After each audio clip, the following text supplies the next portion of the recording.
It's the Task Management and Time Blocking Podcast, Episode 12. The Task Management and Time Blocking Podcast, episode to be named. You're someone who time blocks. A quick glance at your calendar would show that you have put some thought into each day's plan. But what happens when you get to the end of the year and realize that you haven't accomplished your most important goals? For example, some gurus at marriagebuilders.com recommend that you spend 15 hours per week in solo time with your spouse or a significant other. You may block the time in your calendar with a recurring appointment. That makes sense, right? But what if you realize after a year that you fell far short of 15 times 52, whatever that number is? Why does this happen? Why is it even avoidable that when we set an objective to spend a certain amount of time on a project or some intention that we don't accomplish it and we fail? How do we get past that? So tune into this episode to hear from me and my special guest, Trevor Lohrbeer, as we solve this challenging problem together. Welcome to the Task Management and Time Blocking Podcast. And welcome back. As you can see, we're joined by our special guest today, Trevor Lohrbeer. And before I introduce Trevor, let me just talk to you if this is the first time that you're hearing our podcast. So this is a different kind of podcast. It's not an interview, or I'm not asking Trevor to talk about his book or the software that he represents, or it's not an interview of Trevor per se. Instead, Trevor is a guest here at Two Time Labs. And together, we are going to spend time looking at the problems. We're going to spend the first part of this episode trying to solve the problem of time allocation, trying to define the problem of time allocation. Then we're going to switch from defining the problem into solutions. So this has a very much of part one and a part two. And at the end, we'll wrap up by looking at the implementation. What are the steps that need to be taken? And here on the podcast, we also are looking for different kinds of ideas that we can pick up for the very first time. So when we hit on one of those, you'll hear this sound. Ooh, nice bell. And that bell will go off when we have picked up on something brand new, an insight that we want to point out and say, okay, this time around, we've actually gotten something brand new. If we don't accomplish anything brand new, basically we're sharing ideas that we already had, then we'll play a buzzer at the very end and say, we didn't quite hit the objective of brand new thinking, which is kind of lofty and very aspirational, but we had a great time and we trust that you get value. So before I introduce Trevor, let me tell you a short story about Lee Wayne. So she is a very busy project manager. She works for a conglomerate as a middle manager. And when she's not working, she tries to spend as much time as possible with her family at home. But the pandemic has changed things quite a bit. Now that she's working from home for 4.5 days per week, she spends more time than ever with her husband and 2 children. Time, okay? But it's not enough. Her husband and her oldest child started to complain that they never see her. This makes no sense, she explains to her therapist. His name is Michael. She's at home all the time now, and they're under the same roof almost all the time. He pauses and then asks a few probing questions, and they reveal that while she has them in sight, it doesn't mean they're in her mind. For example, she used to be really careful to leave work at 5 p.m. each day. After abandoning the practice due to COVID, she actually works all the time. She's available to answer messages at almost every waking moment. Also, her projects on the job have now slipped behind schedule. When they review her actual time usage, they uncover the truth. She spends hardly a single quality hour with each person in her family per week. 1 hour or less. How can that be? So welcome Trevor Lohrbeer. Trevor is the founder of Day Optimizer, and you can find out more at dayoptimizer.com. It's a web app that helps all solopreneurs create daily plans that reflect their priorities using guided workflows designed around neuroscience principles. He's also the creator of Strategic Life Tools, which is available at strategiclifetools.com/tools. It's a free membership site with tools for life planning and lean decisions. And he also has another site at leandecisions.com. And that's a blog that teaches people concepts and techniques to make better decisions. Trevor is a global citizen. He lives part-time in Asheville, North Carolina, and also part-time in Berlin, Germany. In his spare time, he's an avid swing dancer and is currently working toward B2 fluency in German. So this is the second time that we're having Trevor with us. He was with us a few episodes ago. Trevor, welcome back. Thanks so much for having me. Great to be back. Great. So I think we queued up this problem the last time around, didn't we? Something, yeah, similar. We talked about the beginning of this problem last time. Right. I think we decided to punt this one because last time around we talked about time optimism, and this time around we're now looking at allocation, which is, I guess, defined by, well, tell us, how do we define time allocation? Yeah, so let's quickly review a little bit of the last episode where we talked about that distinction between time estimation and time allocation.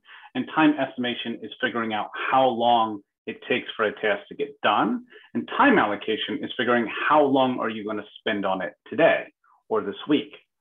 And where the confusion lies is we often think that everything can be estimated when it can't. And so we use time estimation in areas when it's not necessarily appropriate, and where a time allocation strategy will be more effective, because if it's a complex task or a task we've never done before, novel or complex tasks, then we can't accurately estimate them. And instead we should need to be allocating time to moving that forward.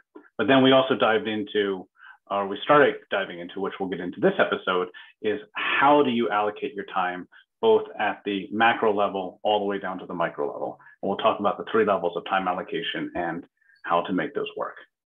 Right. I think it's fair to say that human beings have problems in all these different areas once they start time blocking, because it's not easy. You know, when you're allocating time, you're not just making a decision in a vacuum about when to debug the program, because whatever you decide to do at any particular time means that you're also deciding not to do something else at that particular time. And that makes it annoying and difficult, because none of us probably listening to this podcast have 168 hours to play with. Not really. We have maybe an hour or 2 spare here or there. And when we decide to do something now, it means that we're putting off 25 other things and we're not doing them now. So those have to be managed, each on their own merits. They each have their own deadlines and their own consequences for not completing them. And that's a lot of tasks to manage, isn't it? Yep. Yeah, absolutely. And when we don't allocate our time well, what are some of the things that happen? Trevor. We tend to get very stressed out, right? So like what happens is we tend to try to work overtime. A lot of times what people do is they try to work more to account for the time that they're not allocating their time well. So they just put in more effort so when they should be putting in somewhere else and put it there. Yeah, they should be putting in smarter effort. That tends to cause a lot of stress, which then makes us actually perform worse. And so it becomes then a vicious cycle where the more stress we feel, the harder we try to work and less effective we are doing that work, which causes us to try to steal more time away. So I'm very big in trying to get people to think strategically about how they use their time so they can start working smarter rather than harder. Right. I also mentioned that there's a loss of confidence, because you start to question, is there something wrong with me? You know, time blocking is sold as something that's pretty easy, and it's easy to understand. Just put tasks in your calendar until you go start to do it.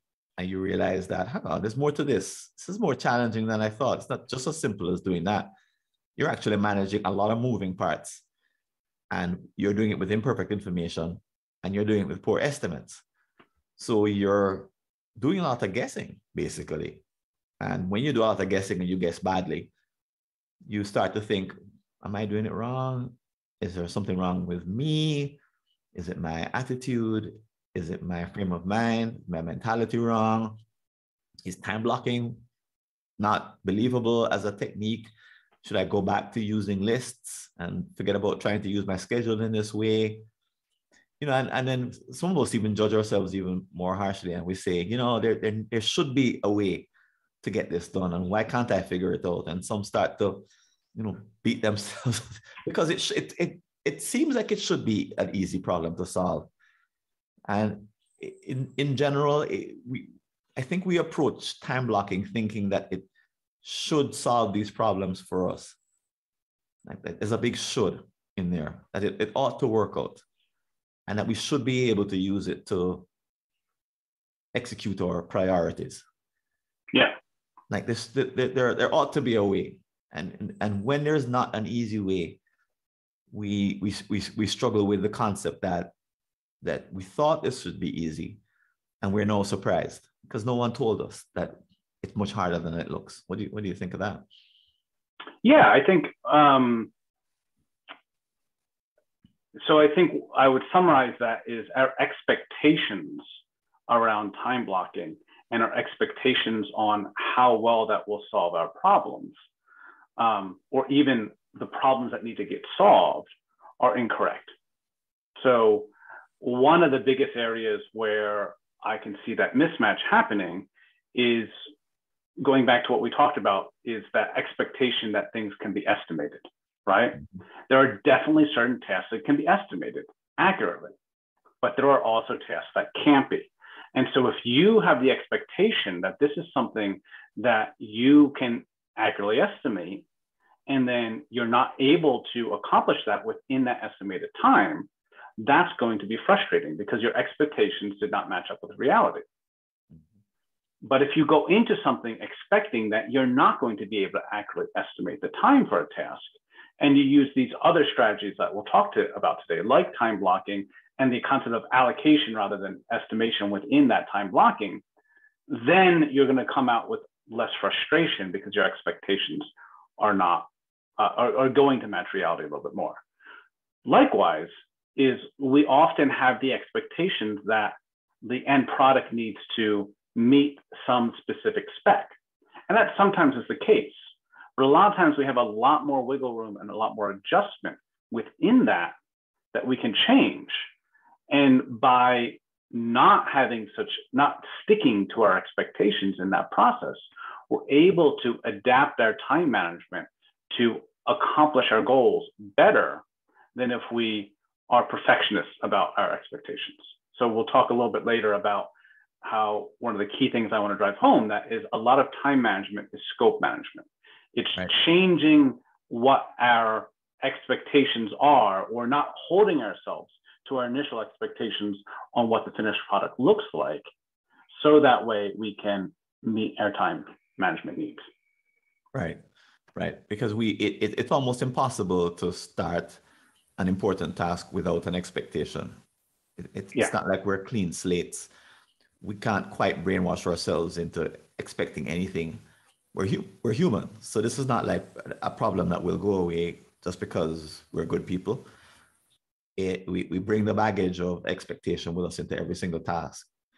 And even up to the end of our life, you know, if on a week by week basis, that expectation is there, but it's also there, you know, as you're lying on your deathbed. Yeah. And you're looking back and maybe you're asking, where did I allocate my time? And I would say our expectations are derived from what we know. And so they explicitly exclude what we don't know. And for many problems, what we don't know has a bigger effect on the outcome than what we know at the start of the project. That's where we discover, the whole phrase opening a can of worms, right? That's something right. I didn't even know that existed. And so that lack of knowledge when we're creating those expectations causes our expectations to be incorrect in the beginning.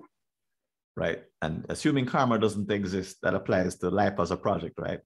Yeah. You get one shot. As far as we know, you get one shot. And at the end of that shot, you kind of go, if I knew then what I knew, your God, right? So this has everything to do with a quality week, a quality year, a great decade, a lifetime, because we are always allocating time. You know, if we don't do it well, we end up with these day-to-day irritations of or projects getting screwed up. And if we don't do it well on a whole life level, we end up with all these regrets. So there's that. And I don't mean to get heavy, but most people, what do you think? My impression is that most people they don't think too much about allocation until there's a urgent problem. It's not something they consider too often. What do you think? I would say that's fairly accurate. Yeah. So they keep busy, right? Let me because you just led into that about the life thing, I want to jump into the 3 levels of time allocation that I think are going to be useful for our discussion around this. Part of the problem though, or part of the solution is my question. I think you give away the good stuff. this will frame both the problem and the solution, right? Because I think it's a problem and a solution issue. So right. When we talk about allocation, you were just talking about the life allocation. It's how are we allocating time in our life, on a weekly basis, a monthly basis, and all that. We also have at a more granular level, how do we allocate time to a project or a task? Right. And, that could be like, I can get it all done in a single day, but oftentimes that's how do I allocate time over a series of days or weeks to a project or task? Right. And then at the most granular level, we'll also talk about within a specific time block, how do I allocate the time within that time block to achieve my goals for that time block? So those are the 3 levels I think we'll talk about from both the problem, people struggle with doing the allocation at all 3 levels, and then what are solutions we can do for those 3 levels. Great. It's almost as if there's 3 different kinds of skills. Yeah. As you define them, it sounds, they're similar, but thinking about your life is not like thinking about how much time should we spend on the first part of the podcast versus the second. Correct. Yeah, they wind up, you use different techniques to solve each problem, but recognizing that there's at least those 3 different levels lets you say, what level am I trying to operate at right now? And then how can I solve that? And how can I align all 3 levels together? So what I'm doing at a time block level, at a project task level, and at my life level are all in alignment. So I'm not like misaligning things. So I have a suspicion that most people they're happy being really busy at the first level. They manage the chaos at the second level and they ignore the third level. Yeah, that would be my suspicion as well. But okay. And that doesn't work because you could be really great at the first level. And the second and third, though, really determine the quality of your life in a sense. They're not, I think, I want to say they're all important. I don't think there's one more important than the other. It's just that it's easier to focus on what you're going to do in the next 5 minutes than it is the next 10 years. It's just normal. Okay. So this is not a new problem, of course, right? This is not like we're discovering something. This has been going on since mankind started to think. Probably even people that don't even think about time still have the problem because it's a fact of living. It's a fact of living a limited life. Yeah. And if when you were a caveman and you needed to, you had the same problem. Do I keep running after the gazelle now because we need to eat? Or do I stop and instead go after the turtles, which aren't running as fast? Do we travel 5 days north? That's level 1. Level 2, do we travel 5 days north to go hunt elephant? I guess. Or do we stay home and look for the gazelles? And at the end of your life, gee, should I have spent less time hunting and more time taking care of the kids? Because if you're alone lying in the cave and the kids aren't with you and they can't be bothered because you don't care about them, so they don't care about you, maybe less time hunting and more time spending with the kids. So this is, all the way going back to caveman times. We're talking about a inherent human problem. And time blocking is, I think, helps to define the problem in a way that most people don't think. What would you say? Yeah, I would think that's accurate. Yeah, I would say people don't often think through how they're using their time, and time blocking is one way to help surface that. Right. And time blocking sort of drives you down into making very explicit decisions about where I spend my time at ultimately on all three levels, but traditional time blocking is really probably about the first two, I would say. Yeah, I think that the what's not talked about as much that should be is that third level of how do you within a time block structure that time block. But you're right, most time blocking is I would say most time blocking is done at that middle level, at that project task level. It's like, let me figure out how to schedule my tasks into my calendar, or et cetera. Right. There's many coaches who do the first level, the life planning stuff. I have the build your own life portfolio and strategic life tools. Lots of people have different things on how do you look at your entire life. Was it Laura Vanderkam? Yep. Vanderkam, 168 hours, right? That's that structure of 168 hours. How do I divide those 160 hours? Lots of people have frameworks for thinking about how do I divide that time at the life level. And then, like I said, there's lots of stuff talked about scheduling time into your calendar, creating time boxes, time blocks within your calendar. But I think also at that micro level within a time block, that is very rarely talked about. Right, right. That probably explains why leeway in the story isn't she at the level. I think she's a second level problem. She's not managing the I don't want to solve it yet, but she's experiencing problems by noticing that her family is reacting adversely to the way she's spending her time. So we'll talk about that when we start to solve the problem. But someone like her, she didn't have her therapist, Michael, to talk to, or if we didn't have time blocking as a tool, I could see ongoing frustration at trying to, especially if you're not time blocking at all. So there's a whole school of thought that time blocking is a bad idea and you should keep your stuff on lists. So you're not even pre-thinking what you should be spending your day on or your week. You're not looking at dependencies between tasks. You're just scanning lists and deciding what to do next. And it can be really frustrating if you're someone who has especially sharp deadlines, because it's really hard to meet sharp deadlines or even meet expectations of your family if you're just looking at the list. Because it's not as if you're going to look at the list and it says, spend time with the kids. It's not something you put on a list and manage it that way. The better way is to use a calendar. So if you're not even time blocking, then you could end up really frustrated and really getting to the end of week, month, year, life and say, what happened there? I think it's way more likely if you're not time blocking. What do you think? Certainly if you're not doing like looking at your time allocation. I don't know. There's several strategies for how to pace your day, and time blocking is definitely one of them. And I would say probably one of the more effective ones to make sure that you're allocated. I always say all devices context sensitive, so it depends upon the context. Time blocking to me is really useful when you have multiple competing priorities that you need to balance. So that way allows you to strategically think about those.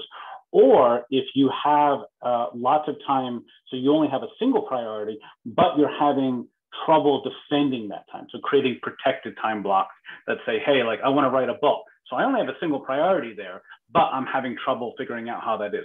So you actually use time blocking in slightly different ways for each of those, whether you're balancing multiple competing priorities or just creating protected time blocks. But yeah, I think those are critical to tie into how am I using my time overall and is it aligned to my life goals? Yeah, and the time blocking offers you a particular kind of intensity around your time usage because you're bringing a whole lot of attention to the way you spend your time, your waking hours, let's call it that. You're very, very much focused, and you're always managing a plan that you created at some point in the past. Again, very different from just looking at a list and saying, well, what's next? What do I feel like next? Or what do I remember to do next? I think it's way more likely to get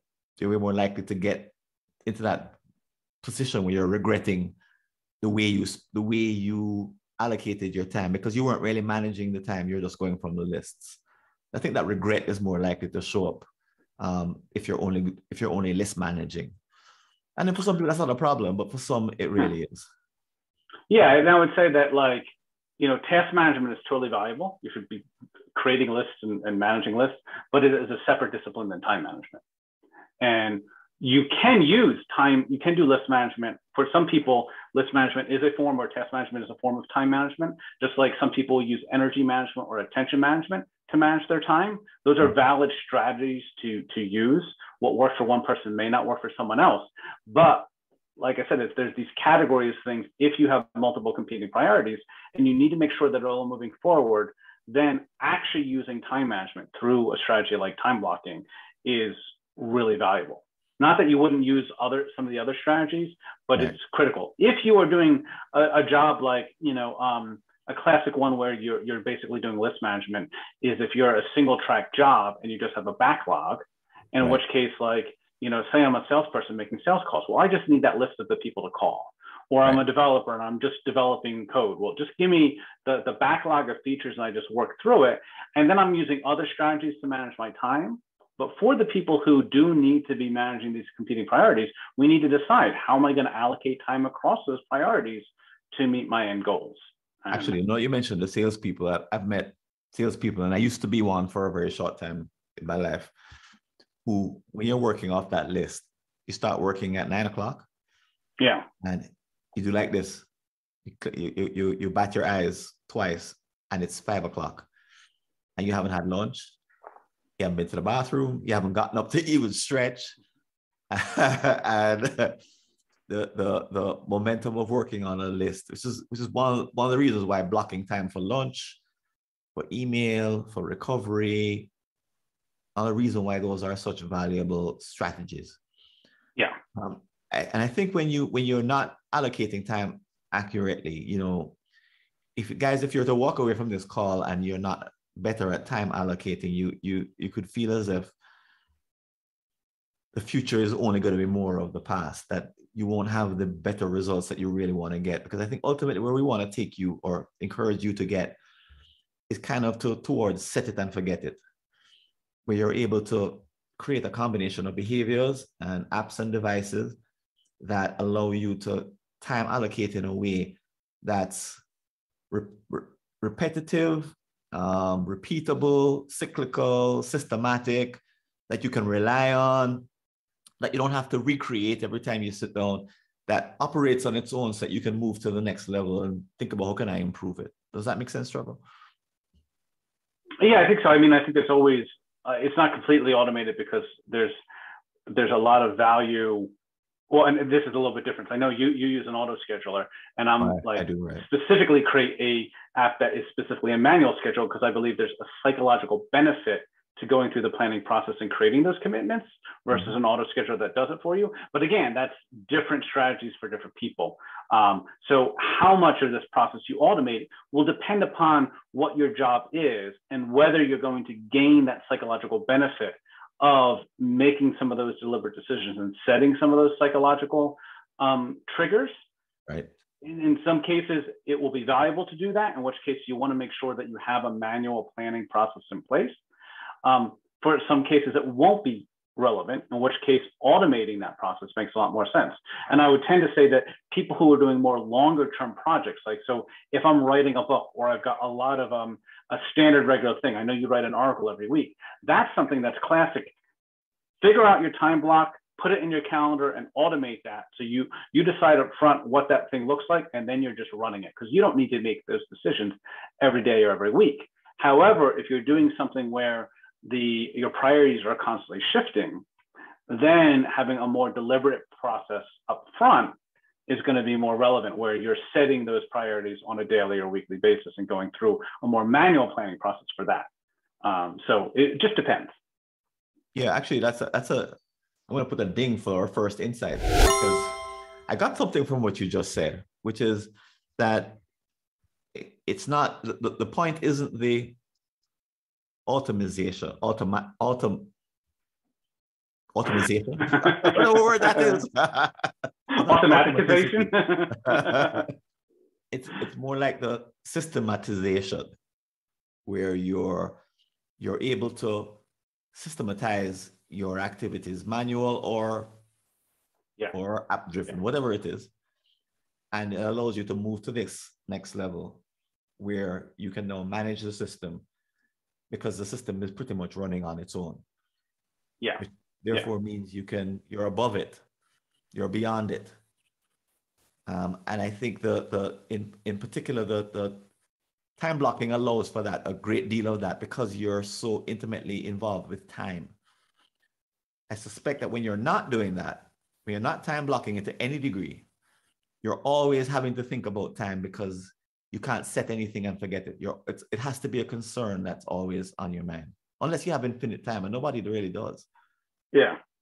So I think it will depend. Again, I think in our context, it's very relevant for doing it. One of the other very popular strategies, which I would say would contrast with time blocking, would be doing different rhythm methods or pacing methods, like the Pomodoro method, right? The Pomodoro method is a way to do time management that doesn't require time blocking, because what you're doing is you're setting up a cadence of how you're going to work. And again, if you have the type of job where you're working from a backlog, doing a cadence sort of thing where, like, I work for 25 minutes, I take a 5-minute break, I do that 4 times, I take a half-an-hour break, that cadence can be a very effective time management technique for certain types of jobs. But it's not going to help you if you need to balance these different competing priorities, or if you need to defend time in your schedule because you have a manager schedule where you're constantly meeting with people, you have lots of interruptions or whatnot, and you need to create protected blocks, or you need to create multiple priority blocks to allocate time across those. That's not going to help for that. So it's just going to be the context within which people are working. You can use, and this is really getting into solutions, in case you have not noticed, folks, but we're talking about no, actually, how do you solve this problem? But you could use time blocking and Pomodoro. Just, you'd have to make sure everything fits into a particular time slot. If you're doing strict Pomodoro, 25 minutes on, 5 minutes off. Then correct. Most people don't. I think they're doing it their way. They're saying whatever number of minutes I need, and then 5 minutes at the end to recover. Yeah, if you're doing strict Pomodoro, I think you'd have to do like 2-hour time blocks, right? Because it's 4 Pomodoros and then you take a whole break. So you can do 4 Pomodoros in a 2-hour block, and then take a half-an-hour break, and then do 4 more too. So you can time block in it, but like if you're doing strict Pomodoro, most people don't actually pay attention to the 4 Pomodoro rule. The other thing I'll just mention, because people always miss this in Pomodoro, is key to do the check mark at the end of the Pomodoro. You're supposed to do a check mark after every Pomodoro on a physical piece of paper or on a device to get the dopamine hit. Yeah. Oh, to get the dopamine rush. And people don't do that. They'll do the 25 minutes, they'll take the 5-minute, and they'll do the cycle, but they don't check it off. And there's actually value in that check it off, because it's 4 check marks and then you take your break. It's not 4 Pomodoros and then you take your break. I mean, it's the same thing. 4 check marks and then a break. Okay, 4 positive. So that's a very level 1 activity, right? That's a level 1 activity, in the sense that you're giving yourself the dopamine reward for having followed your schedule. Correct. And then that what the dopamine hit does is it helps build your motivation, increases some of your motivation to do the next Pomodoro. So like you can do Pomodoro without doing the check marks after every Pomodoro, but it's going to be more powerful if you do. And it doesn't have, again, like a piece of paper, app, whatever, in some way having that checking off and like doing that little thing. I've done the Pomodoro, great. Like, in fact, you could even do like a great way to do it, I think, is to do 1 slash, 2 slashes, 3 slashes, 4 slashes. And then when you take your half an hour break, you slash it all the way through, like, you know, on the 5th slash. But yeah, that's those are ways to keep yourself on track with respect to the time that you're allocating. So to the task, right? We're level 1. Yeah. So for example, we're here recording by Zoom, and there's no clock. Zoom does not, well, as far as I know, maybe it's somewhere hidden in the feature. It doesn't tell you how long we've been talking. So I'm kind of looking around saying, why don't they have a clock that tells you how long the recording is? Maybe it's there and I just haven't turned it on. So I have to look at a different clock in order to manage or time. So there's that. So if you don't have a visual sort of indicator, I also read somewhere just today, actually, some research that came out that said that if you're going to put a countdown timer, so a countdown timer is just what it sounds like. It's like a Pomodoro. You decide to do a task within an hour. And I usually use an hour, and you have a countdown mechanism. So they've done research that shows that you're more effective if you can't physically see the countdown happening. Yeah. When you see the countdown, it actually has an impact on your productivity. What do you think of that one? I think that's critical. It creates anxiety on that. So like within Day Optimizer, we have this real-time tracking feature where it tells you how much effort is remaining and stuff like that. And I had to make the decision when we were designing that, do I actually keep that accurate or not? And so what it does, it updates every 5 minutes. So no one can actually look at it and stare at it and see it change. It's only going to change every 5 minutes. So it kind of removes that anxiety aspect of it. Because by not updating every minute, you actually like changing it to where someone can't be staring at the clock because no one's going to stare for 5 minutes, right? So like there is that psychology around that. It's like, yeah, keep it out of sight. What I actually recommend is, so let's get into a little bit into that. This is the allocation within a time block. Within the time block. Setting up pacing timers. So yeah, I allocate an hour time block. I recommend what people do is they set a 15-minute timer on their phone. And so every 15 minutes, it goes off and you click repeat, 15 minutes repeat. But a key to that is, again, you're not going to look at it until it goes off. But you'll use a alarm sound that's soothing, not jarring. So I use ocean waves. So like, it's not meant to wake you up. it's not meant to. So like on an iPhone, I can set a timer. And in fact, it even starts buzzing and then it slowly gets louder. So like, it basically, if you're in the middle of something, it just brings a gentle awareness to you. Hey, 15 more minutes has passed. So if you're trying to get something done in an hour, that helps you pace your time throughout that hour. If you're doing it over 2 hours, maybe you set half an hour time or whatever. But having that pacing, another strategy I'll use is in Brain FM, which is the focus music, right? Okay. You can set it to go for half an hour. So I'll do a half an hour. When the music stops, I say another half an hour, but that tells me a half an hour passed. So this concept of pacing within your time block, I think is critical because it helps you become aware that time is passing and then make those decisions to do things differently within that time block. Right. Are either of those apps connected to your task management app? Are they connected to Day Optimizer or are they standalone apps? They're just standalone. Like it's just on the iPhone, like, and I'm sure Android has the same thing. You know, we just have this like little timer function where I can set a timer and I can say, okay, I'm going to set a 15-minute timer and I have ocean waves as mine as when the timer ends, it just gives me ocean waves. And then I'll just can easily click repeat. But again, setting some sort of timer that's a pacing timer. Right. Some people will use that cube because the problem with the cube is a very jarring sound. Like they've got the time cubes where it can say 15 minutes. Cube. You turn the cube to the amount of minutes that you want to block. Exactly. It's a jarring sound at the end. But it's a jarring sound. So that's the only problem with that is if you're fine with the jarring sound, you can use those. Those can be good for the end of the time. So if you're trying to say, okay, I only have an hour and I want to know when the hour's up, a jarring sound is fine if the hour's up. But if you're using pacing timers, I recommend using gentle time. So like use chimes, use ocean waves, use something like that for your pacing timers, and only use the jarring sound when your time is up. Okay. When you have to move on. When you have to move on. It signifies a hard stop. Yeah, that becomes the hard stop.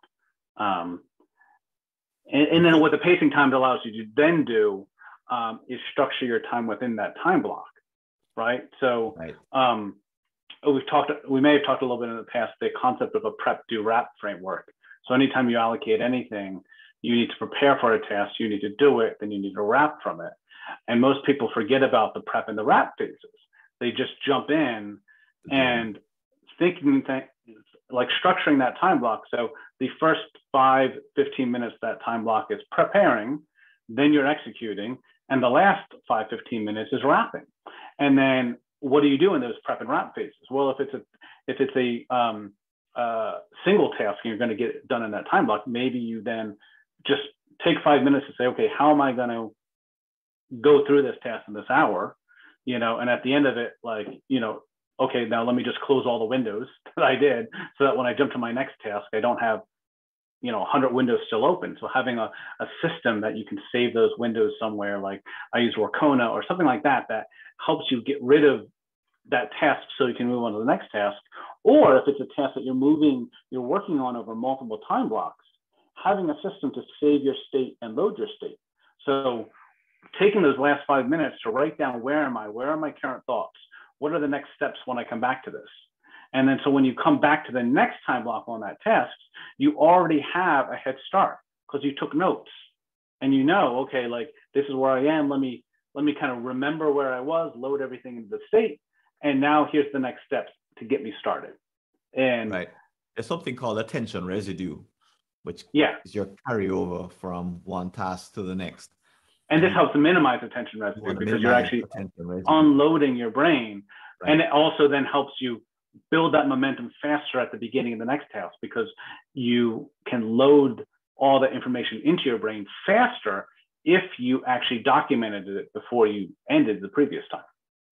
Right. So these are our micro strategies that allow you to be, let's call it like 100%. So you're 100% prep, 100% do, and 100% wrap. So we covered Trevor introduced the framework in the last podcast that we did with him. So after you've wrapped, then you can prep the next activity. Start again, prep, do, wrap. So this rhythm is sort of very natural. By the way, I'm someone I don't wrap anything. I leave everything and just move on to the next thing because I'm impatient, and I don't take that breath at the end and then say, okay, how do I wrap this in a way that? So sometimes I come back, I'm like, what was I doing when I ended that activity yesterday? I can't remember. I'm like, what did it tell me to do? What was my action item? I can't recall because my wrap, I find it challenging to wrap, Trevor. Yeah. Well, and so this is, I get excited and want to move on.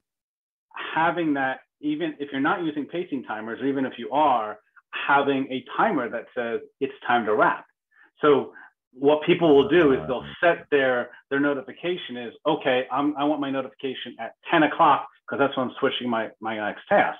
Well, instead, have the timer go off at 9:50 or 9:55, which says like, you only have 10 more minutes left. Wrap it up, right? And that's a prompt for you to wrap. And so having this concept of a wrap timer lets you be more conscious of that, going, I only have 5 minutes. Let me put everything in order, making sure so I can shut those things down. And then there does involve systems, is you do have to, if you've got a bunch of browser tabs open, you have to have a way to save that state. You have to have a place where you're taking your notes. So there are other things involved in that, but I find the first thing is people need to actually make time for that phase. And then we can start talking about the systems that support that phase. Right. And I was on a call just before this one, and I tried to wrap too late, and my urgency only added more wrap time because the other parties decided to talk some more. Yeah. Having to say, have to wrap. And it became harder and harder to wrap. eventually, fortunately, a call came in and interrupted the wrapping. So I could say, oh, I got to go. It was their call. And I said, I got to go. So I got let off the hook. But if I had someone tap me on the shoulder, which say for my next call with them, I would say, okay, these guys take a long time to wrap. So 10 minutes, I'll give the warning. And I'll start to wrap up with 10 minutes to go as opposed to 5.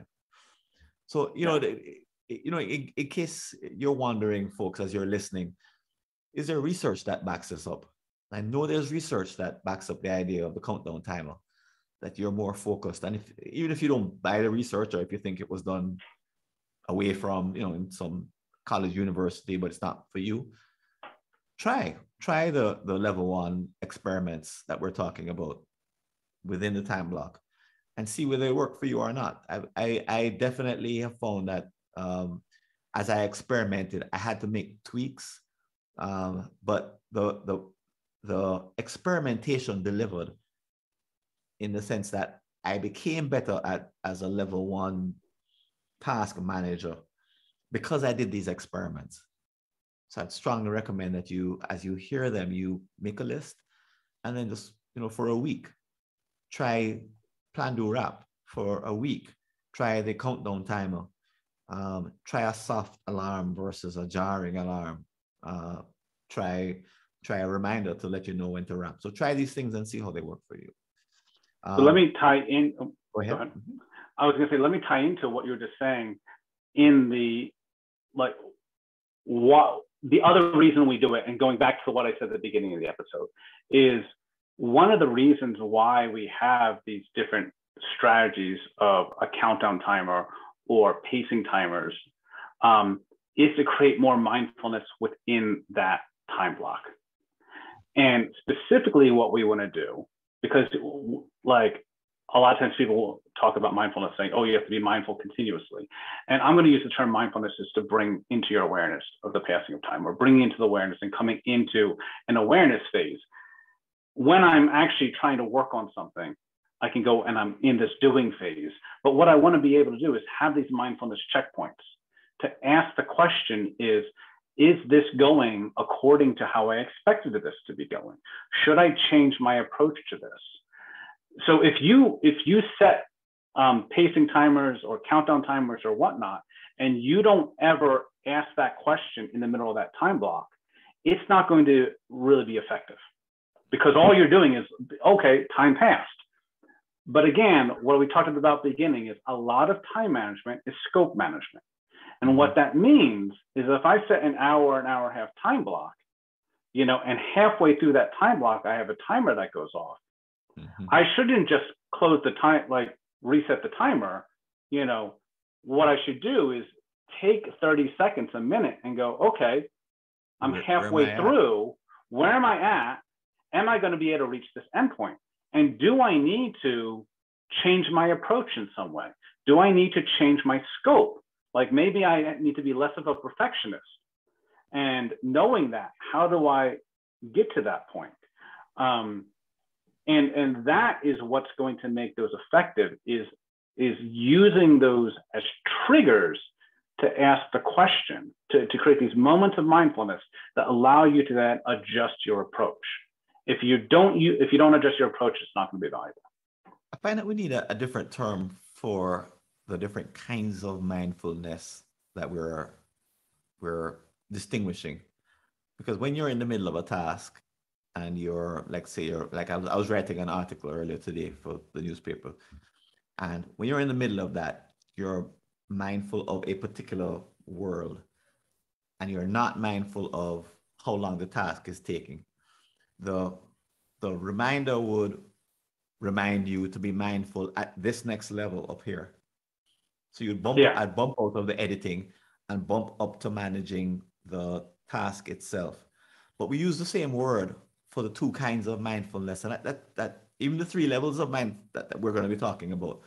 And mindfulness it seems as if it's too blunt an instrument to just say mindful. I think we should have another level of this kind of mindful, like level 1, level 2, level 3, or in task versus out of task, or some words that give us more definition. Yeah. So You got that up your sleeve, Trevor. That's what I want to know. Let's not use the word mindfulness is becoming a very wide word. It means many different things to many different people. And so I totally agree with that. Let's just real quick jump into like two of the major forms of meditation. There's I think one or two others in there, but like when people talk about meditation, the researchers actually identified different types of meditation. There is focused attention meditation, which is where like when I meditate, I'm focusing on a specific thought or I'm focusing on my breath, right? And then there's something called open awareness meditation, which is if you think of focused attention meditation is a convergent type of thought, like I'm focusing down onto it. Open awareness is becoming aware of everything around you. And in the research, what happens is you can practice both of them, but if you practice focused attention first, you learn to train your brain to focus. And then from there, you get extra mental bandwidth to create this open awareness. So open awareness is where no matter what I'm doing, I'm still aware of my entire environment. So what you're describing is, yeah, I'm deep in this task. And in a flow state, maybe we only want the focused attention. But there's also that concept of, can I still be aware of everything around me? And I think that's a lot of times what people mean by mindfulness. Am I still aware of everything around me while I'm focused? I don't think it's always necessarily to have that, but just that distinction between focused attention and open awareness can be a useful thing to have. So creating that open awareness of the passing of time. But I would even say, like, again, it doesn't have to be continuous, right? You don't have to continuously be aware that time is passing if you set these triggers. It's not, it doesn't have to be constant. Yeah. There's a lot of energy you'd have to expend to be constantly aware at those two levels for the entire hour.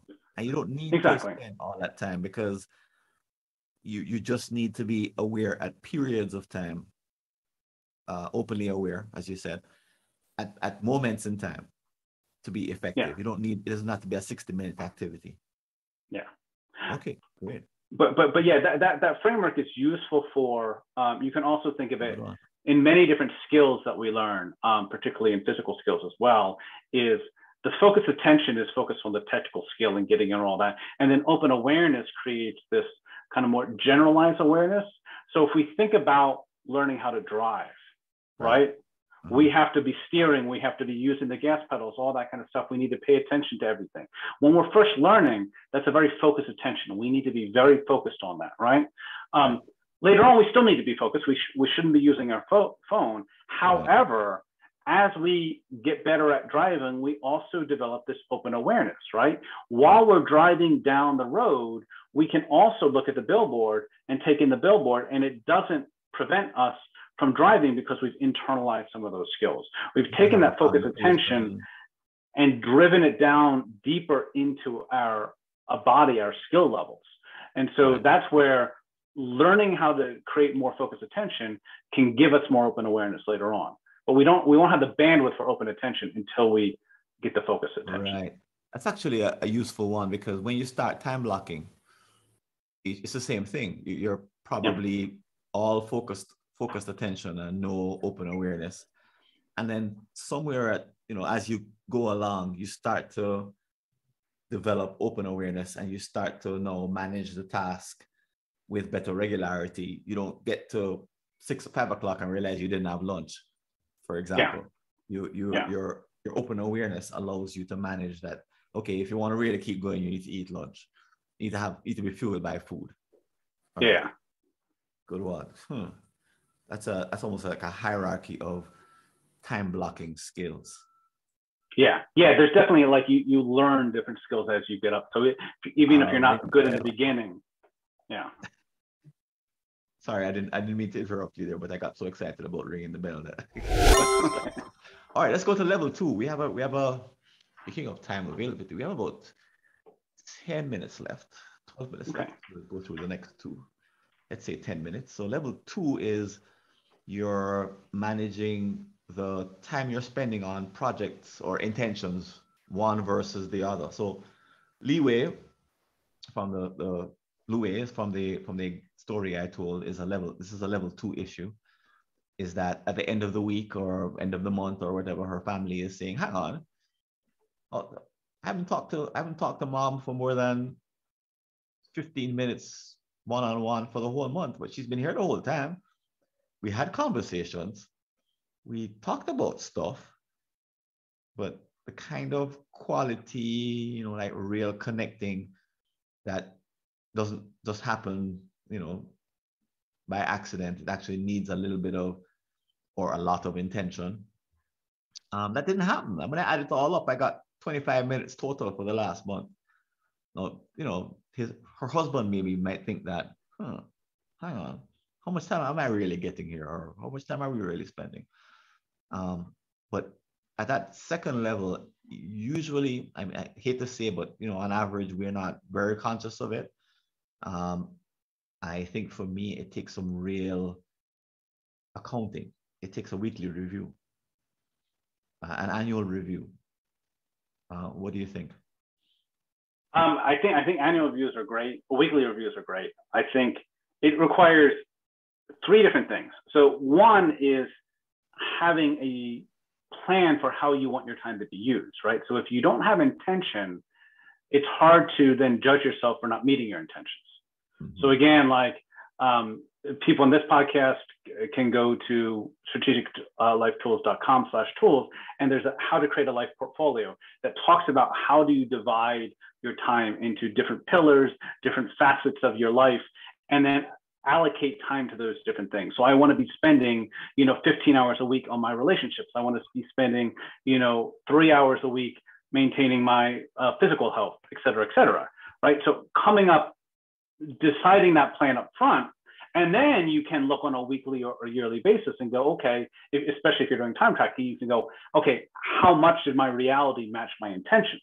But without those intentions, it doesn't really matter. And you don't even need, if you have good intentions and you have other systems to implement those intentions, you may not need to do the analysis. I think it's still valuable to do it, but I would say if you're trying to prioritize, should I track my time and look at it retrospectively, or should I plan my time up front and have intentions?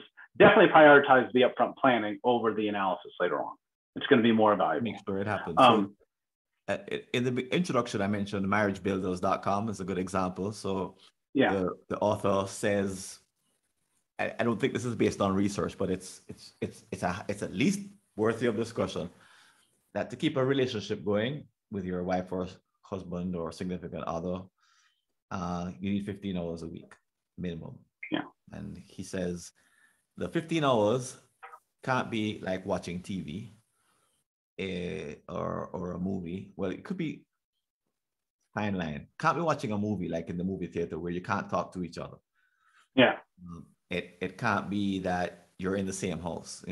Kind of the mistake that she was making is that we're in the same house. It should be okay. Should be enough. We see each other all the time. Yeah, but so it needs to be 15 quality hours of one-on-one conversation with no kids around, no friends around. I guess you could be on your phone to some degree, but certainly not, I'm in my world on my phone and you're in the other world on your phone.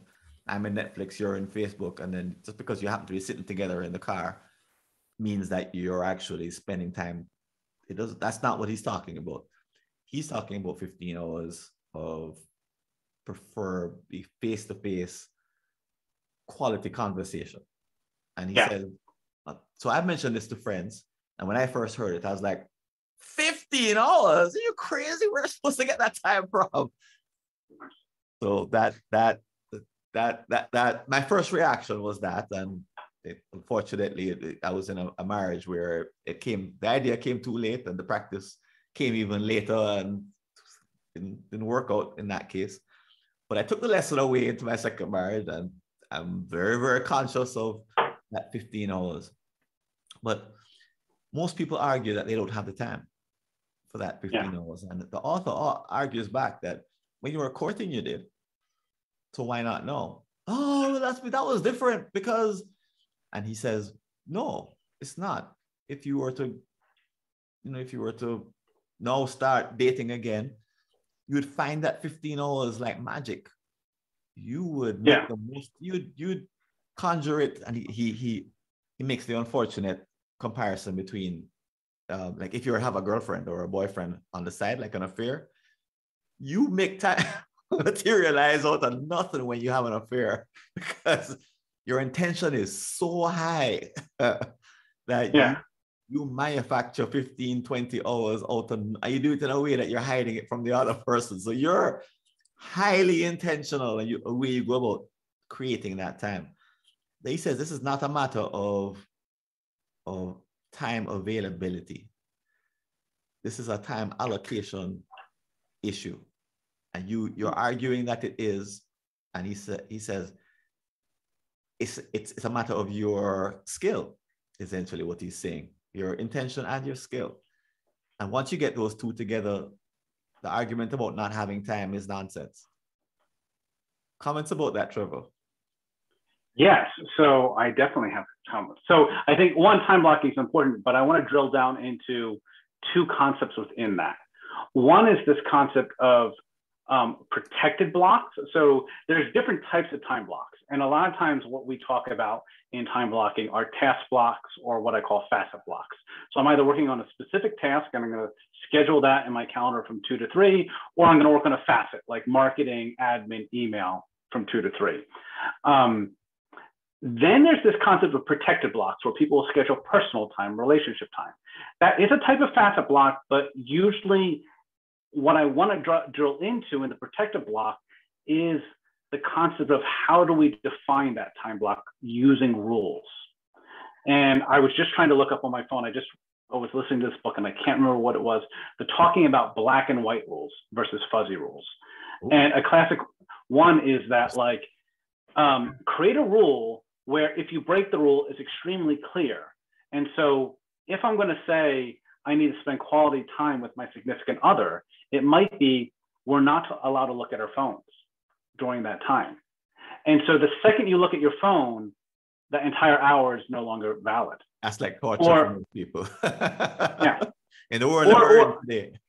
Yeah, and maybe that's torture, but like it depends upon what the rule is. Like it can be like we can't spend more than like, or we can't look at our phones when the other person's like directly in the room. Like if they get up to go to the bathroom, then we can look at the phone, whatever. But having clear black and white rules that determine what that time block means can be important. And saying like this is what that protected time block looks like. You talk about watching movies. It's like, okay, that can be a rule. Is like watching what can the relationship time block consist of? Well, it can be watching a movie, but not in the theater. Like we have to be able to talk to each other. It can be, it can be eating meals, but only if we're, not using a phone during the meal or whatnot. And having this list of rules allow us to be clear with what that time block, that allocation means, and that can be used for work as well and stuff like that. You can come up with different rules around that. Is like, when I'm processing my email, I can only spend 10 minutes on newsletters and then I've got to move on to other things. But particularly with the structure that you were talking about, where I want to create this personal time and create those boundaries.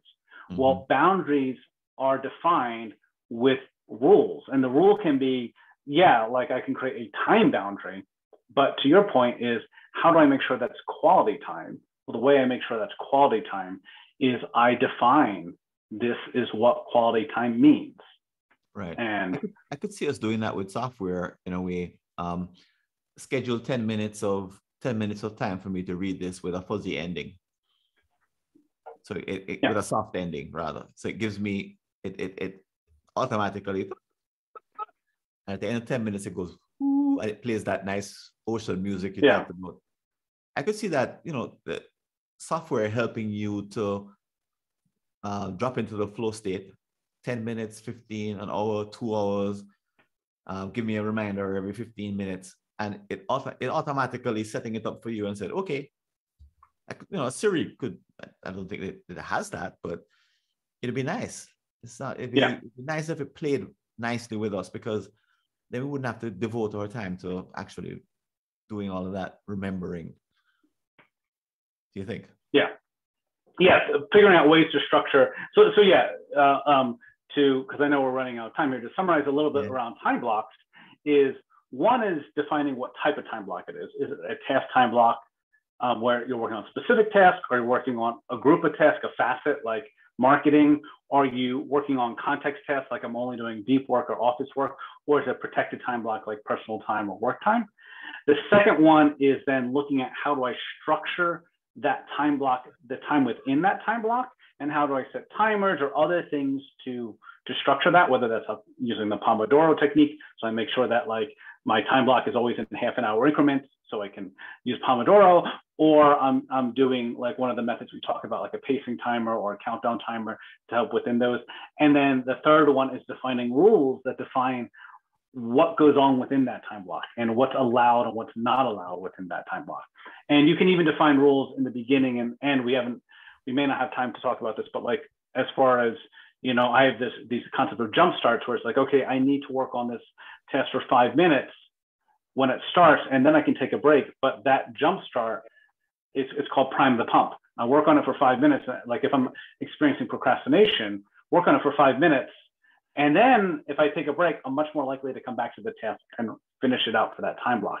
So there's lots of other strategies in there, but these are different rules in how we structure the time, and then how do we decide what's allowed within that time. In that time. And again, software could help us. Because I trialed an app a long time ago that it actually measured your movement from one room to the other. It didn't work very well. It didn't work. Probably more like it didn't work at all. But they tried to. So if you say, okay, I'm going to focus on this, if it senses you in the kitchen eating when you should be working, it could give you a reminder, a soft reminder maybe. And it could say, hey, you shouldn't be here. You're supposed to be working. Yeah. It could actually pick up your movement and measure how they try to map each room and its distance from the router. But Trevor, guess what? We're gonna have to schedule a part 3 because the how to have apps that help us in all 3 levels. We need to finish up the question of the level 2 because we haven't talked yet about managing and comparing the time we're spending on projects, planned versus intended. We barely touched that. And we haven't even gotten to the 3rd level yet. This looks like another call another podcast rather than trying to squeeze everything into the 3 minutes we have left. What do you think? We can certainly do another one. Yeah. All right, great. Can I prevail upon you? Yeah. So we'll round this out in the next however long or so. But Trevor, it's been a pleasure having you on the show again. We told people where to reach you, but can you tell them again? People can find me at dayoptimizer.com. People can email me at trevor@dayoptimizer.com. Dayoptimizer is your digital day planner app. And I'm also available on Twitter and the other social networks at FastFedora, FastFedora. And so dayoptimizer.com or FastFedora. Fedora. Excellent. So you're listening to the Task Management and Time Blocking podcast. We'll be back with a little preview of what's coming up in the next episode. So keep listening.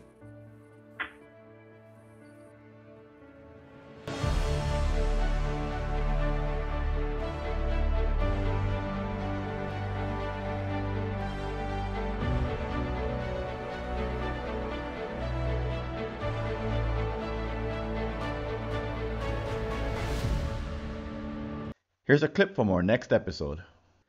You use lots of apps on a range of devices. Many of them have built-in notifications which are jostling for your attention. But if you leave them all on, you end up with a mess, a cacophony of alerts which do more bad than good. What do you really want? To orchestrate them somehow into a perfect symphony that interrupts you at just the right moment with the right degree of force. Is that too much to ask for? In this solo episode, we'll go past the work we did on episode 11, which focused on the principles of successful and skillful interrupting. And today, we look at the practical actions we must take to retain our sanity via the use of alarms. And if you want to leave a comment about this episode or any aspect of the work that we're doing here at the Task Management and Time Blocking podcast, you can go over to www.replytofrancis.info and send me either a message by text or send me a voice message, a voice note. And as you probably know, we have a couple of places that you can interact with other people, talk about this episode. One is at the community, mightytaskers.scheduleu.org, and you'll see the link in the show notes. And the other, of course, is our upcoming Task Management and Time Blocking Summit coming up in March. Two outstanding opportunities to interact with other people about the ideas that you've heard on this podcast or any of the other episodes that are coming up. And if you'd like to support the work we're doing, I invite you to click on the Patreon link below to make a donation. And please don't forget to like our show and recommend it to others on iTunes, Stitcher, Google, or whatever podcast app or service you're using. This is Francis Wade. I'm signing out. I hope to see you on a future episode. And until then, take care and all the best. See you later.